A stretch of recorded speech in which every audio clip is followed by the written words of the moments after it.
We bring in Sean Duffy, former congressman, Fox News contributor, and Wisconsin resident. Sean, will any of these moves... Thank you, Todd. Yeah, I acknowledge where you live. Will any of these moves, or used to live, any of these moves by Biden really be the death blow to Putin? Specifically, if he doesn't ban Russian oil and also simultaneously doesn't increase domestic production? Yeah. So first off, Todd, on the State of the Union, did he say anything actually new? I mean, these are the same failed policies of the last year that he regurgitated over and over again into the State of the Union. The only thing different he said was he wanted to secure the border, which no one has any faith that he's ever going to do that because, as you mentioned last hour, he is the cause of the open border. But in regard to oil, listen, the best and greatest sanction that we have is the great American energy supply that we have right here. So if you open up American energy, you're going to go after the funding mechanism of the whole Russian the country. So, I guess I don't understand why Joe Biden won't do that. Again, to open up American oil reserves, that's not going to do anything in the long run. You want American energy in play. He wouldn't go that step. And therefore, I don't really think this is meaningful. Yeah, that 30 million barrels would last, what, like a day and a half? Till Thursday. So, yeah. One of the big announcements from last night was that the president said that he was going to ban Russian flights from entering American airspace. But that's already something that Europe has done. That Europe has also led when it came to sanctioning the Russian central bank. It sort of feels like the United States is the junior partner when making these decisions. And I think that's a very different place. It's a different feeling for Americans to not be leading when it comes to these big international decisions. Yeah, Carly, but I think Joe Biden wants us all to believe that he is actually leading, that he's, building this coalition and driving the coalition. To your point, you're right. He's following Europe. And by the way, I just got to tell you that, going after the Russian central bank, going after SWIFT, I do think that's dangerous. I do think that can come back and bite the U.S. dollar. We're the global reserve currency that allows us to borrow and spend a ton of money. If we don't have that reserve currency status, that has a major impact on the American economy. Do the Europeans really care about that? Does the rest of the world really care about the dollar as the reserve currency?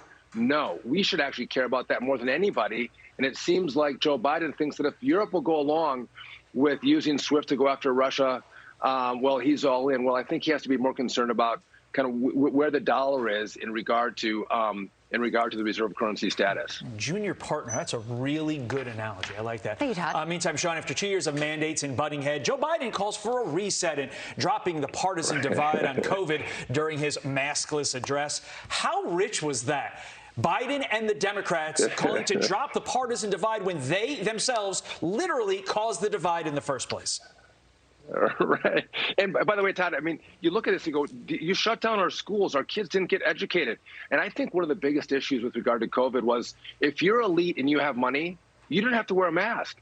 But if you worked in a grocery store or you worked as a waiter or in a kitchen, you had a mask up. And this elitism that, COVID only spreads if you don't have money. But if you're rich and elite, it doesn't spread. I think that really angered a lot of people. And it did a lot to distance the Democrat Party from the working men and women who the party used to represent, but no longer does. Trump brought those folks to the Republican Party. And again, we treat everybody equally. We saw that COVID was not equal. If you're in Zoom, no mask. If you actually work for a living where you actually have to breathe, you had a mask up. So again, that was rich. The politics of COVID and Joe Biden calling it out again.